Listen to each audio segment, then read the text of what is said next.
The God that holds you over the pit of hell, much as one holds a spider or some loathsome insect over the fire, abhors you, and is dreadfully provoked. His wrath towards you burns like a fire. He looks upon you as worthy of nothing else but to be cast into the fire. He is of purer eyes than to bear you in his sight. You are 10,000 times as abominable in his eyes as the most hateful, venomous serpent is in ours. You have offended him infinitely, more than ever a stubborn rebel did his prince, and yet it is nothing but his hand that holds you from falling into the fire every moment. It is to be ascribed to nothing else that you do not go to hell the last night that you were suffered to wake again in this world, after you closed your eyes to sleep, and there is no other reason to be given why you have not dropped into hell since you arose in the morning, but that's God's hand that has helped you up. There is no other reason to be given why you have not gone to hell since you have sat here in the house of God, provoking his pure eye by your sinful, wicked manner of attending his solemn worship. Yea, there is nothing else that is to be given as a reason why you do not this very moment drop down into hell. O sinner, consider the fearful danger you are in. It is a great furnace of wrath, a wide and bottomless pit, full of the fire of wrath that you are held over in the hand of God, whose wrath is provoked and increased as much against you as against many of the damned in hell. You hang by a slender thread, with the flames of divine wrath flashing about it, and ready every moment to singe it and burn it asunder. It would be dreadful to suffer this fierceness and wrath of Almighty God one moment, but you must suffer it to all eternity. There will be no end to this exquisite, horrible misery. When you look forward, you shall see along forever a boundless duration before you, which will swallow up your thoughts and amaze your soul. And you will absolutely despair of ever having any deliverance, any end, any mitigation, any rest at all. You will know certainly that you must wear out long ages, millions of ages, in wrestling with this almighty, merciless vengeance. And then, when you have so done, when so many ages have actually been spent by you in this manner, you will know that all is but a point to what remains, so that your punishment will indeed be infinite. Oh, who can express what the state of a soul in such circumstance is? All that we can possibly say about it gives but a very feeble, faint representation of it. It is inexpressible and inconceivable, for who knows the power of God's anger? How dreadful is the state of those that are daily and hourly in danger of this great wrath and infinite misery! But this is the dismal case of every soul in this congregation that has not been born again, however moral and strict, sober and religious that they may otherwise be. Oh, that you would consider it, whether you be young or old. There is reason to think that there are many in this congregation now hearing this discourse that will actually be the subject of this very misery to all eternity.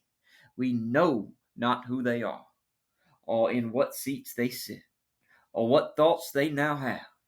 It may be they are now at ease, and hear all these things without much disturbance, and are now flattering themselves that they are not the persons, promising themselves that they shall escape. If we knew that there was one person, and but one in the whole congregation, that was to be the subject of this misery, what an awful thing it would be to think of. If we knew who it was, what an awful sight would it be to see such a person. How might the rest of the congregation lift up a lamentable and bitter cry over him? But Alas, instead of one, how many is it likely will remember this discourse in hell? And it would be a wonder if some that are now present should not be in hell in a very short time before this year is out. And it would be no wonder if some persons that now sit here in some seats of this meeting house in health and quiet and secure should be there before tomorrow morning.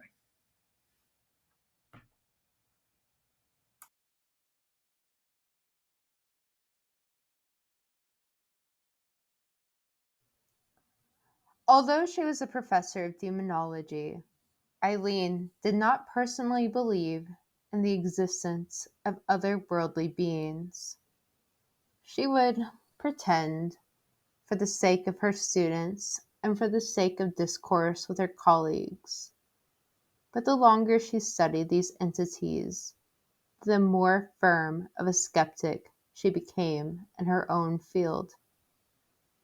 She had been raised as a Christian, and although she felt a genuine connection to her faith in her earlier years, the older and more studied she became, the angrier and eventually more passive she became over faith as a whole. She hated the teachings that had made her fear both the thought of eternal damnation and of a wrathful God. The thought of Jonathan Edwards' sermon, Sinners in the Hands of an Angry God, and other usages of hellfire as a means to usher people into servitude of a higher being made her anxious instead of thankful. Initially, Eileen had started off as a theology major at a private Christian university, but the more that she learned about other religions and how they also incorporated demonology in their culture, the more she began to shift her fear of hell into an understanding of the nature of fear and anxiety that comes as a natural part of living. And she began recognizing that her anxieties were only being perpetuated through her faith. She eventually dismissed her faith altogether and shifted her focus from Christian theology to the study of demonology as a collective through a wider lens. The more she learned about the horrible, terrifying realms of purported reality, the calmer she became. Over the years, her anxiety that she pinned on her upbringing developed into her theory that demons, hell, and the whole concept of damnation were all simply coping mechanisms to help humans cope with terrible circumstances in life. She did not blame others for having faith in higher beings, but for herself, she was perfectly content with her own atheistic view. That was until she started working on her latest research. Throughout history, it is common for books to be lined with curses for anyone who may steal the book. Prior to the printing revolution, the ownership of books was seen as a privilege unbeknownst to many.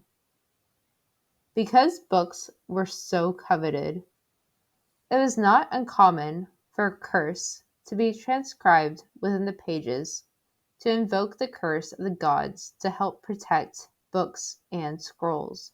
Often found in the colophon, the curses were the last line of defense to help ensure that the books were not stolen, dating back so far, if not earlier than, the reign of Ashurbanipal, king of Assyria, from 668 to 627 BC.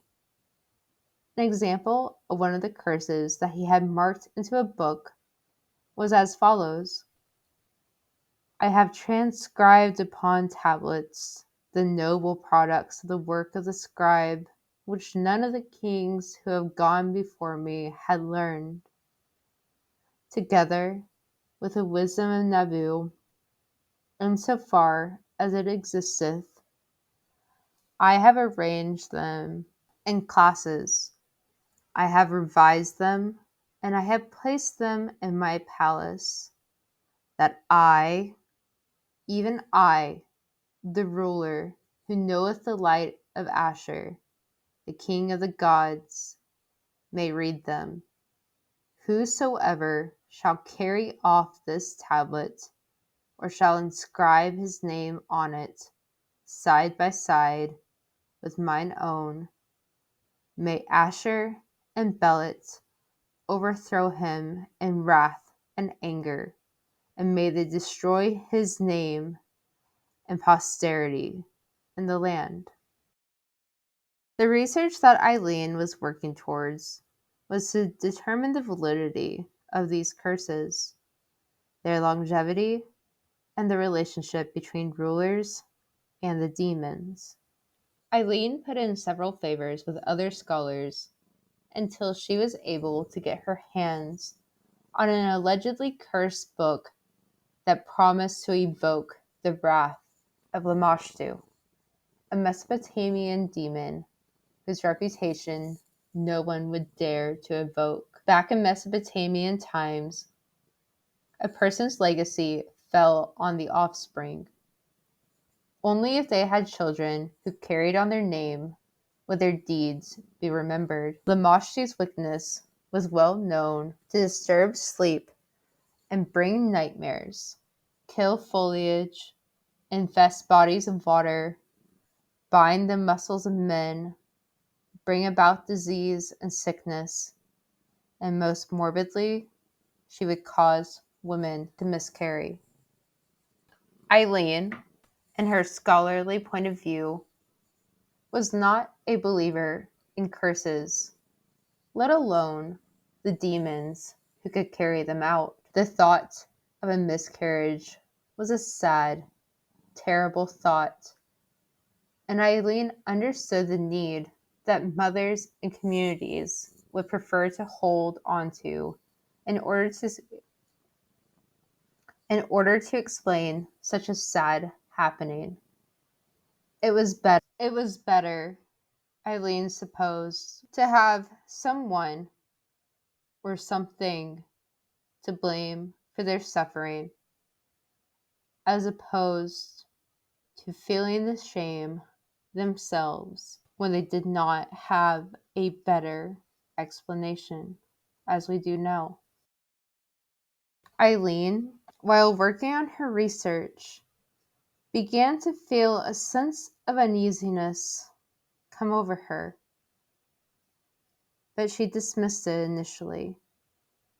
It was all superstitious nonsense, she reminded herself, and she tried to put her misgivings and her creeping anxieties to bed. But her feelings of unease followed her there as she began to have horrific nightmares, and she dreamt of those that she loved being tortured to death by all the demons that she had ever studied. She dropped the research project altogether and returned the book. She thought that she would feel better after returning the book, but the feeling of uneasiness and the sensation that something sinister was lurking over her continued to grow like an ominous shadow. She remembered Legion, she remembered Asag, Lilu, Alu, Lilith, Boone, Mammon, Leviathan, and so many more as she woke in cold sweat. Eileen thought about the sermon of John Edwards and often found herself dreaming that she was being held over a great furnace of the Christian God's wrath that grew larger and larger, just waiting to swallow her whole.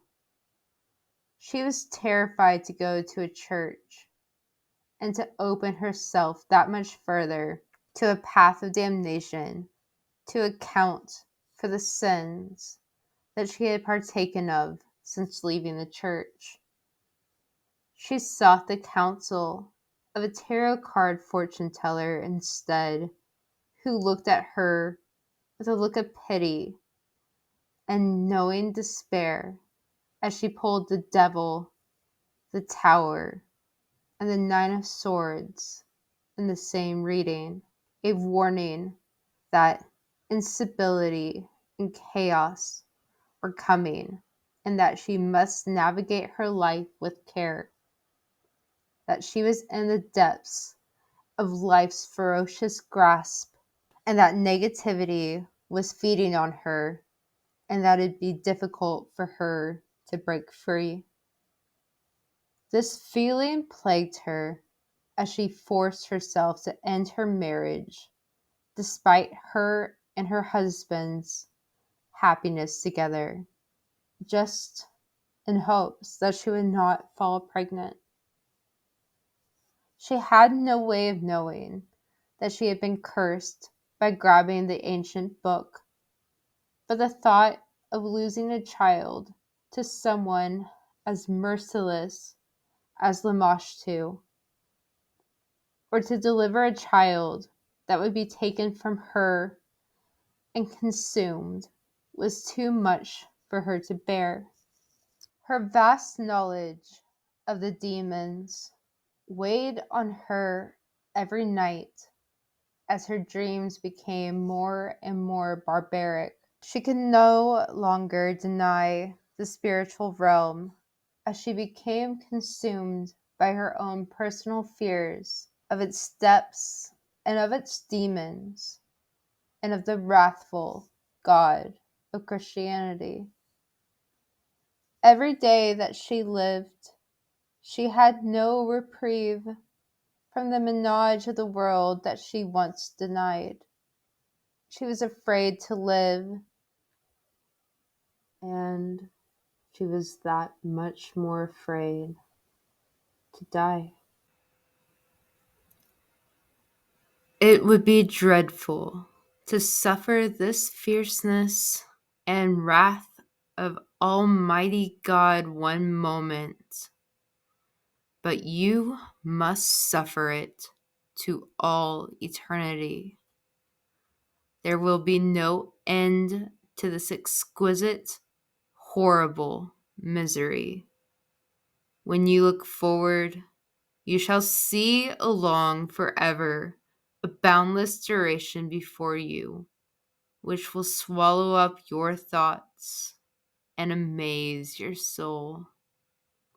And you will absolutely despair of ever having any deliverance, any end, any mitigation, any rest at all.